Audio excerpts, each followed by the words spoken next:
El pánico alemán se explica sin duda por los eventos recientes.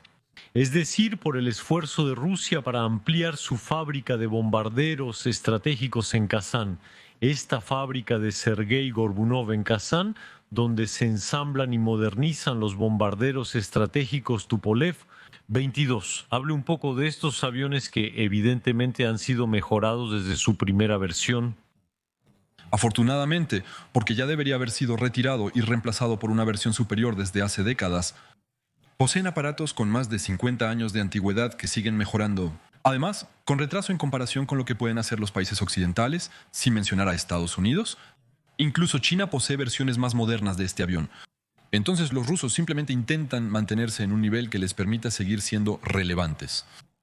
El mantenimiento de los motores es dramático, requiriendo decenas de horas, aproximadamente 40 por cada hora de vuelo.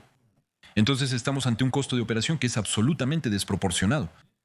Es un aparato sin capacidad de furtividad, con electrónica antigua y sensible a la guerra de navegación. Si se bloquea el sistema de posicionamiento global de los drones ucranianos, se perderán, ya que no tienen centrales inerciales tan precisas como las rusas. En resumen, es un aparato. No pueden estancarse en el nivel de los años 80 porque ya están superados. Claramente no tienen posibilidades de enfrentar ni a un país como Ucrania, que se equipará con Inhibidores occidentales. ¿Cómo se explica, sin embargo, que haya un temor? Se evidencia la demostración de fuerza en comparación con el B-2, un superavión estadounidense de 3.000 millones de dólares. Y tenemos estos Tupolev, que son, como lo explicas, de una versión mucho más antigua y rudimentaria. Entonces, son aparatos con una capacidad de carga relativamente importante, capaces de lanzar varias decenas de misiles de crucero, por ejemplo. Hoy nuestro problema es la falta de cantidad. Ucrania es el único país europeo que puede interceptar 250 misiles en una noche. Lamentablemente, 50 que logran pasar. Como colectivo somos completamente incapaces de lograr lo que los ucranianos hacen a diario desde hace 3 años. Los alemanes, al ver esto, están preocupados de buena fe. Claramente, los rusos lanzan misiles K-101 contra Ucrania desde su propio espacio aéreo. Sus misiles pueden alcanzar París volando a muy baja altitud. De hecho, se requieren varias capas de defensa aérea para interceptar los misiles. Los ucranianos han recibido muchos recursos y desarrollado algunos localmente para que sus aviones de combate intercepten estos misiles. Pero en general, si hay un alto el fuego, si hay negociaciones. Durante 3 años, los rusos seguirán produciendo en masa, teniendo miles de misiles para lanzarnos en pocos días. Con eso saturan todo. Antes de continuar, una palabra de nuestro patrocinador, gracias al cual podemos hacer estos videos. Hoy es NordVPN. Una VPN te permite aparecer en una zona distinta a la tuya, permitiéndote acceder a contenido no disponible en tu ubicación actual. Por ejemplo, los deportes pueden ser gratuitos desde ciertos países extranjeros. También puedes ver películas en streaming antes de su estreno en Estados Unidos. Al viajar al extranjero, puedes ubicarte virtualmente en Francia para acceder a tu contenido como si estuvieras en casa. El segundo elemento es la seguridad. ¿Conoces la historia de los periodistas que se conectaron al Wi-Fi de un avión? Hackers lograron seguir todas sus conversaciones. Sin embargo, si se hubieran conectado con NordVPN, su flujo de datos habría estado cifrado y por lo tanto ilegible para los piratas informáticos. El tercer elemento, algo que veo con frecuencia. Hay VPN gratuitos en Internet, ustedes saben lo que son los VPN gratuitos. Miren lo que pasó con el grupo chino Amenaza Persistente Avanzada 41. Ellos aprovecharon una vulnerabilidad en un VPN gratuito. Eso les permitió infiltrarse en organizaciones de aviación e industrias. Pudieron robar datos personales y pudieron insertar puertas traseras para poder regresar tranquilamente después a las computadoras que lograron infectar. Para aprovechar estos beneficios, sigue mi enlace exclusivo nordvpn.com/Titelman. Así podrás viajar y aparecer donde más te convenga. Tendrás seguridad total y servicios que pueden ser más baratos al elegir las zonas correctas. Vamos, volvamos a nuestro tema. Ya sea esta última guerra con Irán o incluso a lo largo de los años, hemos visto de lo que son capaces los israelíes. No contamos con los 3 niveles de protección aérea simultánea que ellos tienen contra drones, cohetes y diversos tipos de misiles a diferentes velocidades. Los ucranianos hoy en día interceptan mucho, pero si tuviéramos, por ejemplo, lo que los iraníes lanzaron sobre Israel, creo que habríamos tenido mucho más. De hecho, hay 3 generaciones incapaces. Tecnológicamente, elegimos no desarrollar la versión superior, capaz de interceptar misiles a 15.000 kilómetros por hora. Con la última versión del misil que le dimos a Ucrania, el B-1NT, lo desarrollamos para nosotros, pero no se lo entregamos. Él puede interceptar misiles que viajan a 5.000 kilómetros por hora y el sistema francés, el Mamba Santé, intercepta todos los días misiles hipersónicos Kinshal. ¿Cuánto cuesta? Cada interceptación costará cientos de miles de euros. Y nosotros, Javier, ¿cuántos tenemos? Es lo mismo. Para el Kinshal, el láser es mucho más barato. ¿Y las baterías Mamba? ¿Cuántas tenemos nosotros para nuestra defensa nacional? Si no me equivoco, son una docena. Una docena. Es decir, desplegamos eso en París, en las bases nucleares. En las instalaciones terminó, muy sensible al nivel de preparación.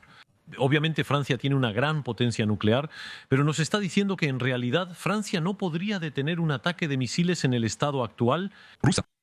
Sobre todo porque sabemos de las filtraciones que ocurrieron en octubre pasado, que Rusia se está preparando para bombardear nuestros sitios en Francia desde sus barcos. Si llegaran a atacar, lo hablábamos en Narva hace un rato, ¿qué van a hacer? ¿Van a impedir que Francia traiga un segundo grupo de tropas para reforzar? Bombardean nuestros aeropuertos, vías férreas e instalaciones eléctricas desde el ejército y la marina. Y de todas formas revelaron que han desarrollado misiles y drones Shahed que se lanzan desde cargueros. Tienes un barco civil que pasa a lo lejos, con el carguero arriba y el último contenedor hasta arriba. Se abre y van a lanzar cientos y cientos, potencialmente de Shahed, que van a saturar completamente nuestras defensas. Incluso si nuestra defensa puede interceptar, hablemos de la Isla Larga, base de un submarino nuclear.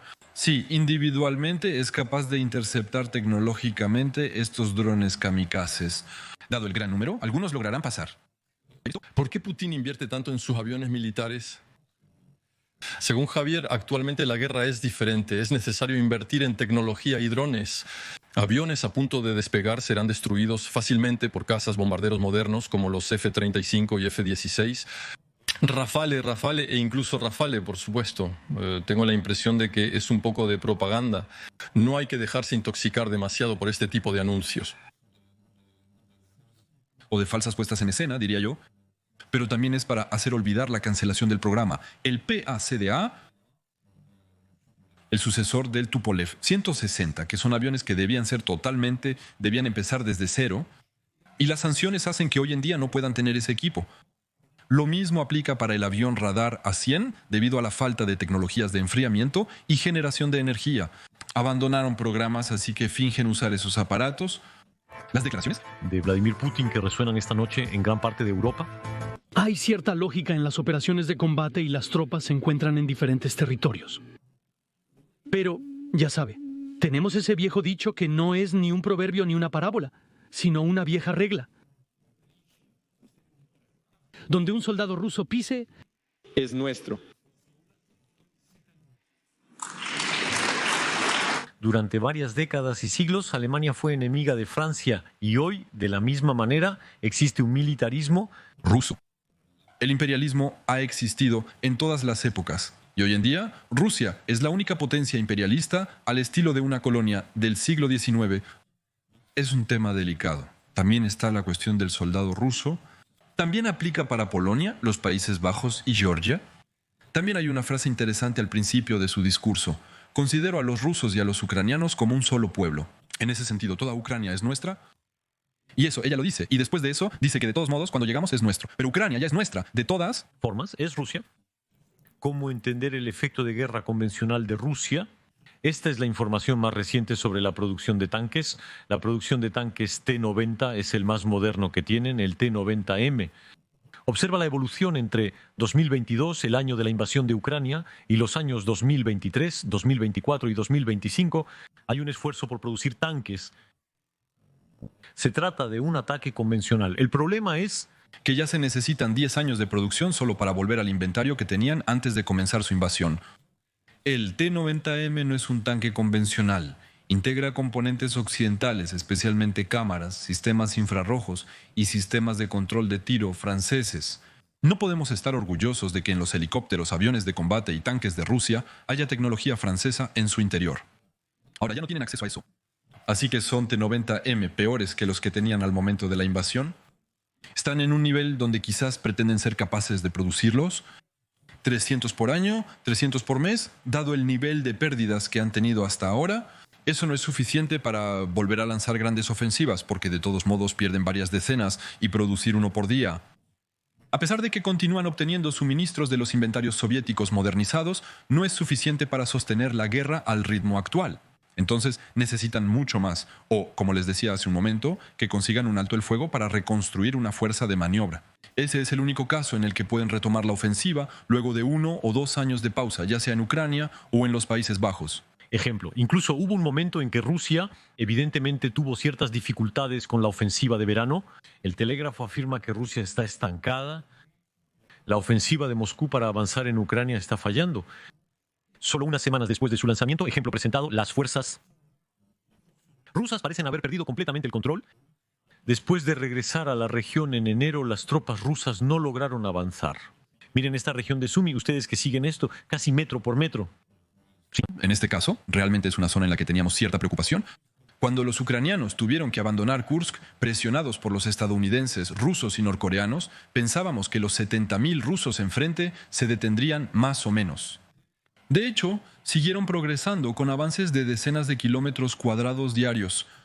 Existía temor, debido a que las líneas de defensa no estaban construidas adecuadamente. En resumen, la guerra ha evolucionado tanto en 3 años que los ucranianos construyeron líneas de defensa correspondientes a las necesidades de 2022 con trincheras antitanques para columnas de tanques, pero sin techos.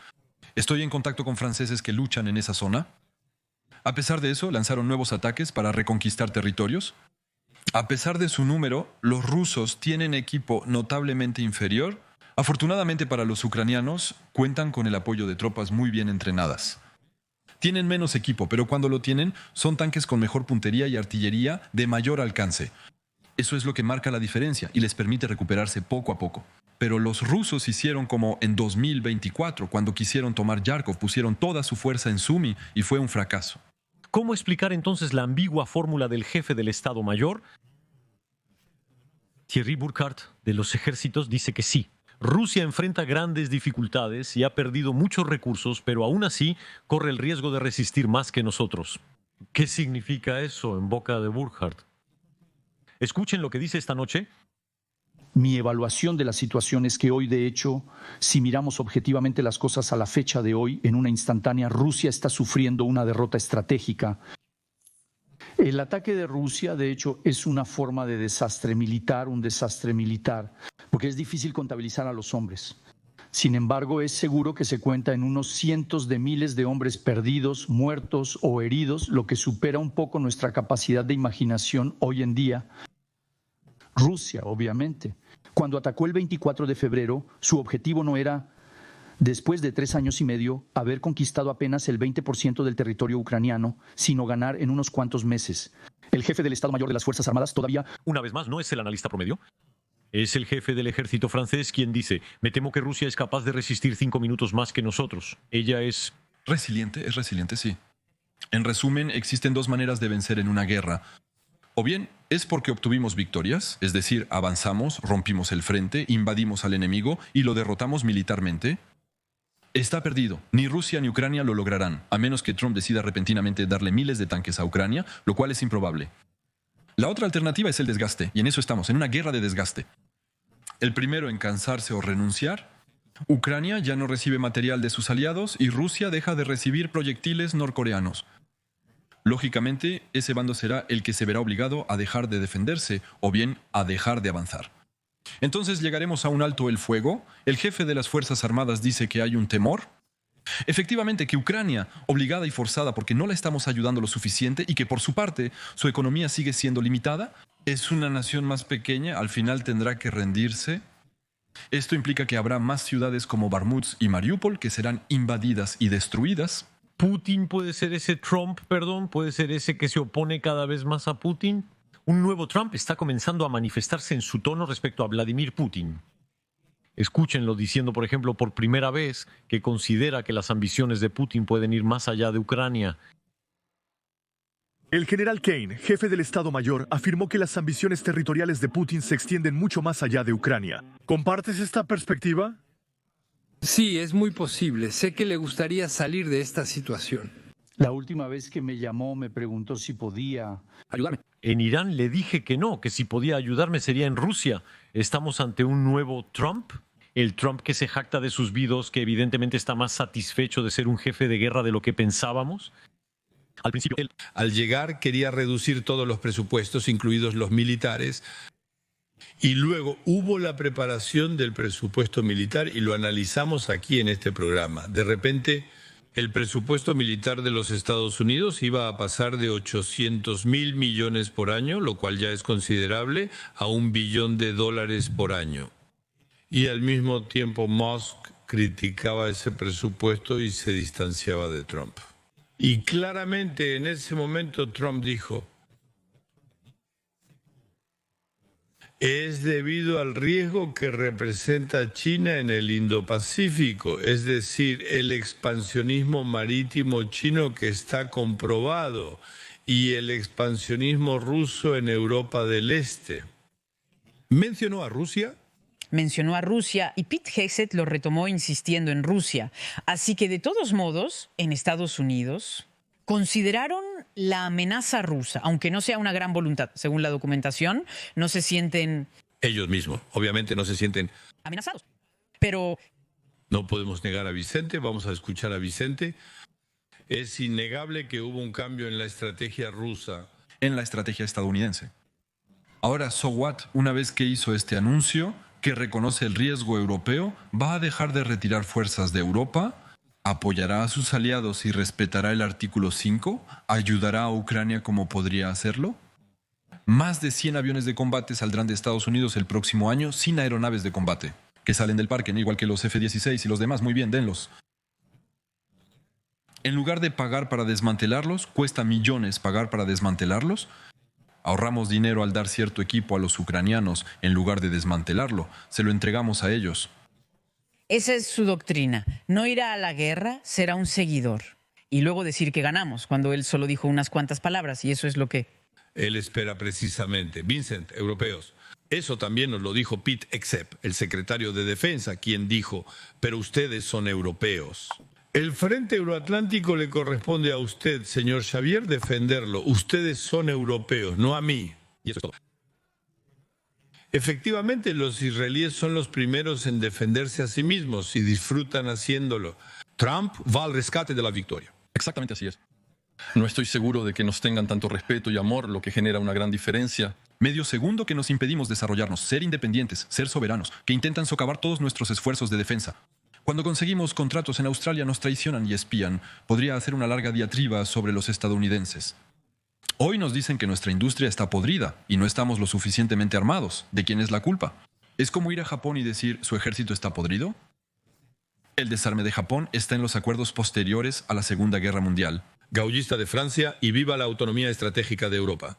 Cuando vemos que Ucrania no pudo evitar un ataque de los rusos porque no tiene armas nucleares, cuando vemos que Irán buscaba tener armas nucleares, y considerando que eso la protegería de alguna manera contra los occidentales, los alemanes están llegando al punto de querer, de forma espectacular, una protección nuclear. Es un artículo de Político sobre un personaje muy importante en Alemania, que es el jefe del partido. Es Jens Spahn, quien es el jefe de la Unión Demócrata Cristiana, es el partido en el poder, el de Merz. Bueno, en coalición, un dirigente político de primer nivel. La Unión Demócrata Cristiana declara que el país deberá participar en un paraguas nuclear europeo. De lo contrario, se convertirá en un peón internacional. Las declaraciones de Jens Spahn son impactantes. Él dice: deberíamos debatir sobre un paraguas nuclear europeo independiente, y eso solo funcionará con un liderazgo alemán. Bueno, veamos a los alemanes que toman el liderazgo. Liderazgo en la disuasión sobre los ejércitos franceses.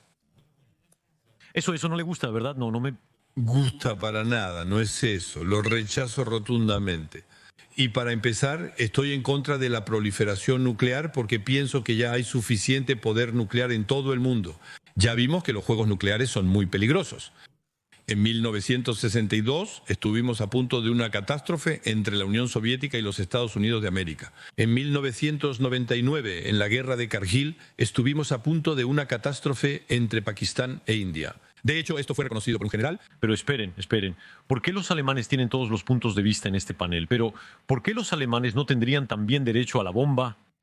Entonces, hoy tienen la bomba atómica estadounidense de la OTAN, que solo pueden usar por orden de Donald Trump. En otras palabras, si el presidente estadounidense no está alineado con sus intereses, ellos se sienten en peligro y amenazados, y no pueden ser soberanos. Alemania, siendo un país importante a nivel europeo, busca una disuasión nuclear. Hay dos opciones al respecto.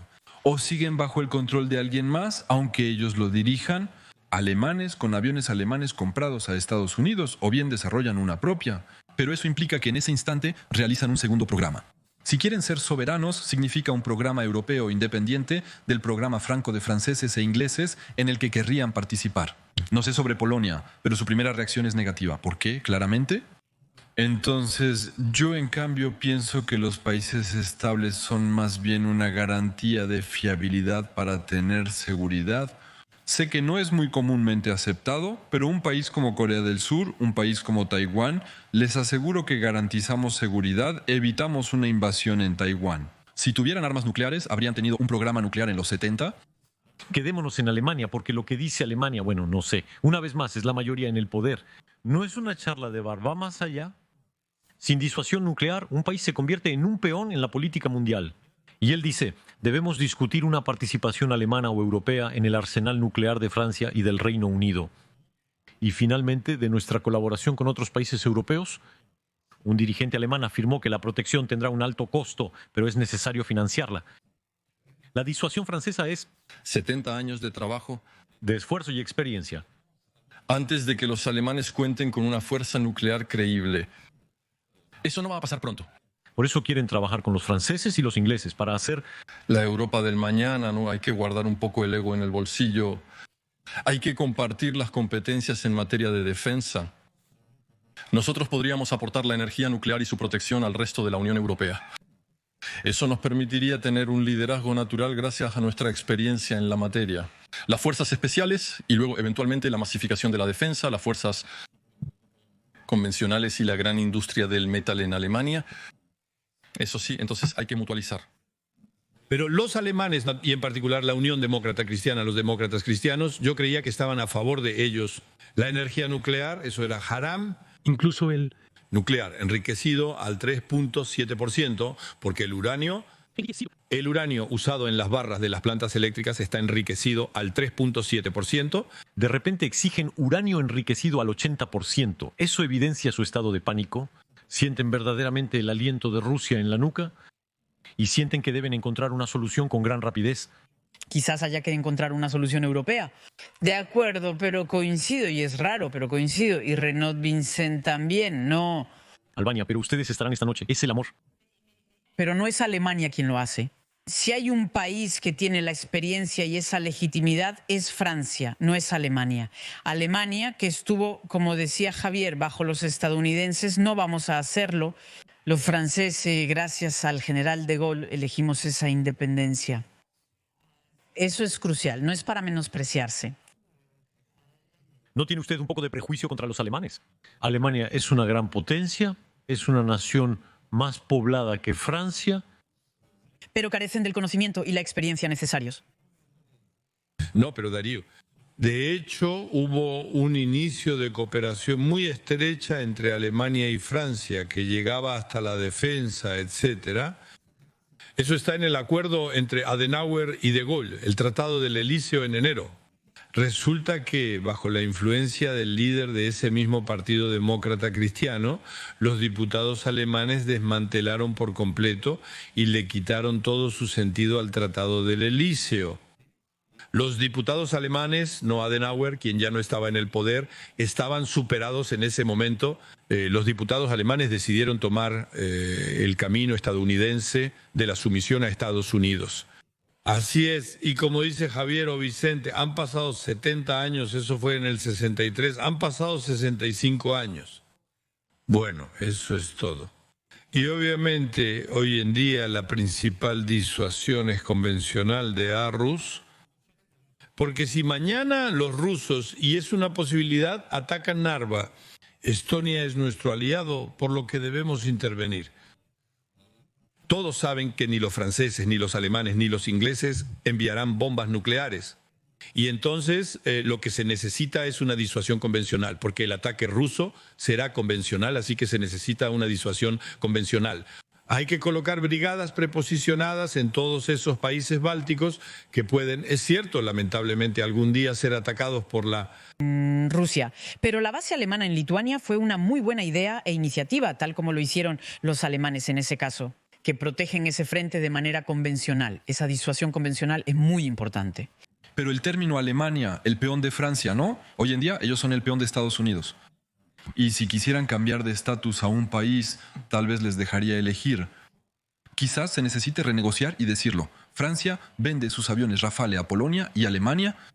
La producción de bombas nucleares tácticas sin objetivo estratégico podría reemplazar a Estados Unidos en su uso real sobre Narva. No arrasaremos Moscú, pero bloquearemos efectivamente el avance ruso, como hicimos anteriormente con el programa Plutón, etc. En ese contexto, quizás otros países se unan a Francia como país que tiene capacidad y un vector nuclear, pero sin la aprobación de Francia en caso de uso. Sin embargo, hoy en día eso ni siquiera se ha considerado en los estados mayores